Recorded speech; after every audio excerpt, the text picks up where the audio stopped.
teo dia lalana lavitra sy sarotra no nalevo tangavyzao fotoana fitokanana ny Saint-Bione eto Marotsy zao fanarenana izy io zay no mahatonga ny hoe tsy misy ruban etezana fa nalana fotsiny ilay rideau kely baraka moa amin'ny tenin'ny arabo reny. Ny lanonana natrehantsika anao zany dia fitokanana nio fanarenana ny 4 groupe eto Marotsy ny ranony Jirama sy ny orinasa Saint-Bione. Ny orinasa Saint-Bione nanarina azy ary vita somatsara izy ireo zany groupe anakefatra rehefa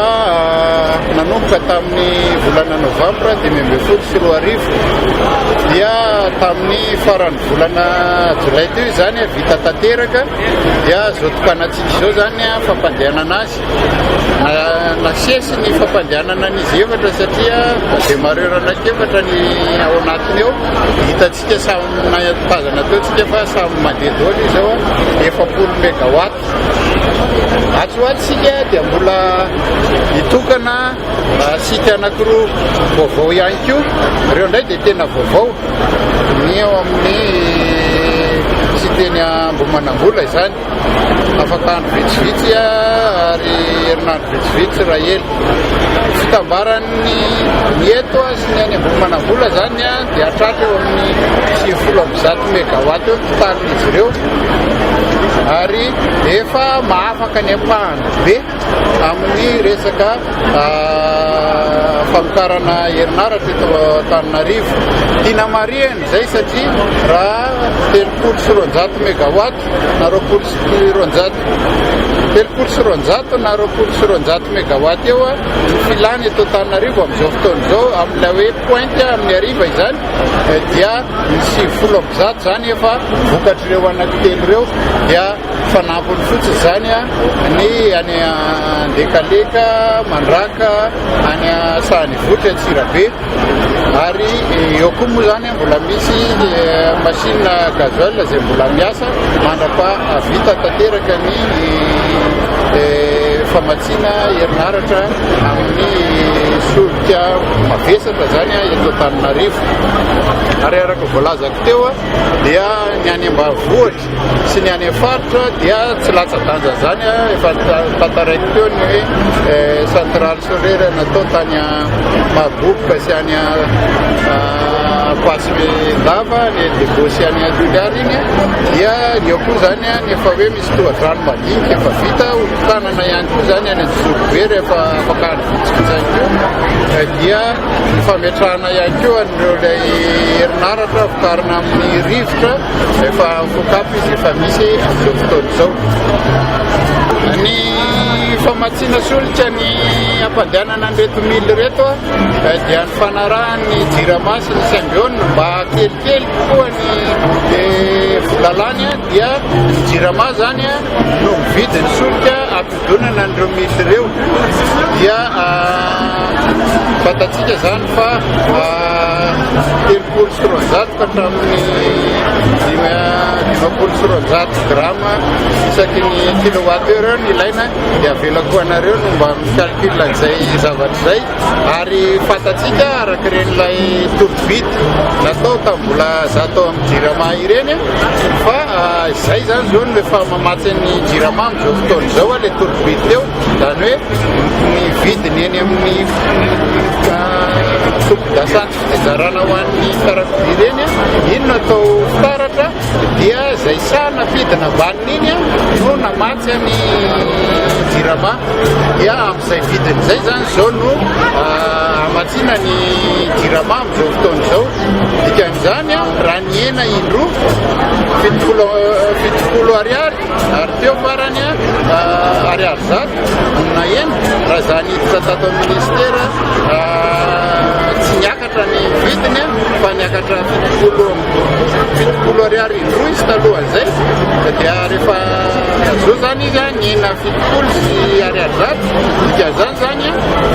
nyhena 70 zato dia raha kamban'izay dia efa nyhena 30 ariary zany vidin'ny solika hatramin'ny janoary ny nakaty ary raha tadidinareo tsara fa be resaka ny hoe maninona jirama no ividy 27,700 litatra amin'ny gazoil nefa eny amin'ny station 27,300 dia amin'izao fotoana izao ny hitantsika eny amin'ny station dia 30,300 ny vidin'ny gazoil, zany hoe mbola ambaniny zay zany ny vidianany jirama ny gazoil amin'izao fotoana izao raha ny gazoil fotsiny resahana fa ny fuel moa zany mbola manana vidiny manokana izay mbola ambany lavitra noho ny vidina gazoil ka hitantsika zay zany ny tombony eo amin'ilay fitantanana izay nentina sy ny fanaovana ny mangarahara amin'ny fanaovana tolobity. Tiako marihana aloha fa ny vidiny kilowattheure jirama zany ny aty amin'ilay hoan'ny sara babem-bahoaka dia mbola 1,700 tsy mihetsika io fa raha matombotombo vola aloha zany ho an'ireny olona ireny zay tsonjovona manokana mihitsy ary zay ny akamarony satria mahery ny 50 isan-jato mpanjifa ny jirama dia ao anatin'io ambany 520 kilowattheure io ny fandaniana vitany ka raha ho an'ireo olo ireo zany tsy misy fiakarana mihitsy ny vidin-jiro raha matoa izy ny facture samihafa ny vidiny kilowattheure sy ny facture aloha fa matoa ny facture anao zany mitombo dia nanao lanonana ianao na nanao fitediavam-bola hafa raha ho an'ny io le hoe ambany 520 kilowatt io ny fandaniana fa le nakarina teo zany izay 2,7 isan-jato fotsiny fiakarany a moyenne ho an'ny olona ao anatin'ilay hoe mpanjifa ataontsika hoe vavety zany matoa moa hoe vavety izy dia mampiasa manao coiffure izy ohatra na piatsena kely izy mampiasa congélateur sisa any an-trano dia zay no mety hoe tratra zay le fiakarana 2,7 zay fa veriky indray mandeha no an'ny sara babem-bahoaka zay 50 isan-jato mahery mpanjifa jirama dia tsy nisy fisondrotana izany vidiny kilowattheure azontsika marinina izany ao facture atsika ka diso zany filazana fa hoe misondrotra be ny vidin-jiro zany tsy niova ny kilowattheure fa facture alohan'ny olona mety misy fiakarana ny fantatsika zany zao aloha dia ny mangarahara moa ny resantsika dia ny chauvena zany nahazo an'ilay tolobidy izy nanao mora indrindra zany ny ataontsika hoe mora indrindra averiky ihany fa io le vidiny eny amin'ny station io zany nanomezana rabe zay fiteny azy amin'ny terme commercial dia zay manome rabe betsaka indrindra 9 isan-jato eo ngamany ambany indrindra dia misy ny ohatran'izay zany zay nahazo azy fa tsy tadidiko fa zay nanome fa tena mividy betsaka indrindra zany no niraisina zany hoe zao izy zany aloha ny jovenal nahazo azy dia ny gazoil ny zareo galanany nahazo azy ny fampidinana vidiny jiro dia tandona lavitezaka fa amin'izao fotoana izao isika zany dia manao an'izay andalana izay izy zany moa le atao hoe transition énergétique miala amin'ilay fototra famokarana malafo be isika zany dia le hoe gazoil zany dia alefa mihodina aty amin'ny fiolory izay vidiny ambany kokoa dia rehefa atsoatsy zay le tanjona hoe lavitezaka dia amin'ny angovazovozina ohatra ny rano zany amin'ny alalan'ny varatoa-drano ary ihany koa ny resaka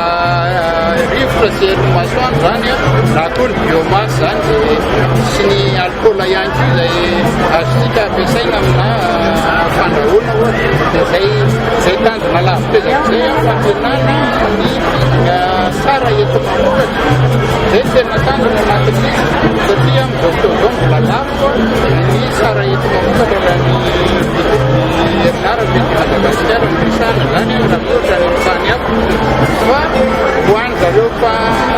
mpamokatra kosa zany zao ho an'ireo le orinasa dia ny fampiarana tampoka le fampiakarana iny zany fampiasana dia zareo mifitsy no nanamarina fa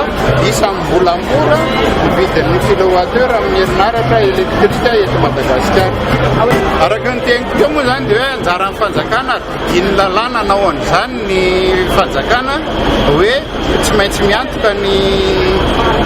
famatsina na le ataontsika hoe service public amin'ny famatsiana herinaratra zany ny fanjakana. Amin'izao fotoana izao averiky ihany mbola atao amin'ny Jirama dia efa afaka ny délestage raha ny teto Antananarivo, tsy misy délestage intsony eto Antananarivo ary isaorana an'Andriamanitra zany ary mbola hivavahana aminy fa tsisy délestage intsony eto Antananarivo. Fa ny any amin'ny faritra zany mbola misy nohon'ireo le mila zay mihodina any zany zay mandeha amin'ny gazoil zay efa misy fahasombanany ankamaroany ary fatatsika ny toetra misy ny Jirama amin'izao fotoana izao fa manana fahatyantoka araka ny resadreny hoe misy fahatyantoka hatrany amin'ny 10 miliara ariary fahatyantoka ny Jirama zay tsy maintsy arenina dia ireny zany tediavantsika famatsiam-bola fa misy fianko nefany ny fanapahan-kevitra zay ataoko hoe foezaka tsy maintsy analana zay tsy fahampiny ny famokarana zay moa natao hoe délestage fanapahana jiro fanahinina noho ny tsy fahampiny ny famokarana herinaratra fa ny fatapahan-jiro koa dia samy hafa amin'izay noho ny fahanteran'ny fitaovana noho ny fahamena sy ny dodorian'ny mpanjifa ihany koa tamin'ny Jirama tamin'ny fotoan'andro dia hoe ampidirony anay ampidirony jironay dia fitaovana tsy zarizariny nampiasaina dia fatipatorany eny amin'ny poto eny ny fil dia rehefa mihetsiketsika miteraka hafanana dia misy court-circuit dia reny hitantsika hoe tapatapaka ireny ny fil ny Jirama amin'izao fotoana izao izay miteraka tsy fahampiny fa eo ihany koa nohon'izay le hoe fahamaizana sy ny finiavan'ny mpanjifa azo famatsiana herinaratra zay dia fitaovana efa tsy tokony hizaka ny mpinady zany terena fotsiny hizaka zay fitadiavan'ny olona zay dia zay mahatonga ny ohatra hoe hitantsika teny hitosy tamin'ny andro teo zao hoe transfo tokony hitondra trano ataontsika ohatra hoe 100 mitondra trano 300 dia zay mahatonga ny famaizany transfo lavo isan'andro mahatapaka ny jiro fa tsy resaka délestage intsony ireny zany.